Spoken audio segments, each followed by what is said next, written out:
Hi friends, இந்த video என்ன வீடியோனா ஒரு ஸ்நாக்ஸ் வீடியோ தான். ஸ்நாக்ஸ் வந்து எப்பயுமே வீட்டில் இருந்துகிட்டே இருக்கணும். பட் ஸ்நாக்ஸ் இல்லைனா அந்த டேவே வந்து ஃபில் ஆகாது. ஸோ அதனால் ஏதாவது ஒரு ஸ்நாக்ஸ் இருந்துகிட்டே இருக்கணும். ஒன்று வந்து ரெடிமேடாக சாப்பிட்ற மாதிரி இருக்கணும், இல்லை நம்ம செஞ்சு சாப்பிட்ற மாதிரி இருக்கணும். ஸ்நாக்ஸ் ஒன்றும் ரெடிமேடாக இல்லை, ஸோ அதனால் நம்ம செஞ்சு சாப்பிட்லாம் அப்படின்னு சொல்லிட்டு தான் செய்ய ஆரம்பிச்சது. இது ட்ரெண்டிங்காக இருந்த பால் பண்ணு தான். ஃபஸ்ட்டு வந்து பண்ணை வந்து கட் பண்ணோம். பட் ஆனால் அந்த பண்ணு சரியாக கட் ஆகலை. பரவாயில்ல அப்படின்னு சொல்லிட்டு அதிலே வந்து ஒரு பட்டரை வச்சுட்டு அதுக்கப்புறம் வந்து அந்த பட்டரை கொஞ்சம் அந்த தோசைகளில் வந்து ஸ்ப்ரெட் பண்ணிக்கிட்டு அந்த கொஞ்சம் சூடானே ஸ்ப்ரெட் பண்ணிக்கிட்டு அதுக்கப்புறம் வந்து பண்ணை எடுத்து வச்சாச்சு. அப்புறம் அந்த பண்ணில் வந்து கொஞ்சம் நேரம் கழிச்சு பால் ஊற்றியாச்சு. பால் ஊற்றினோடனே 2 சைடும் திருப்பி போட்டு எடுத்தாச்சு கொஞ்சம் நேரத்துலேயே.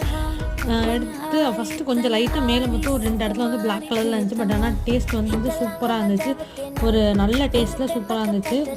சாப்பிட்றதுக்கு வந்து ஒரு டீசெண்டான டேஸ்ட்டில் நல்லாவே இருந்துச்சு. கடையிலலாம் அந்த பால் பண்ணலாம் வாங்கி சாப்பிட்டதில்ல, ஃபஸ்ட் டைம் வீட்டில் ட்ரை பண்ணால் தான் சூப்பராக இருந்துச்சு.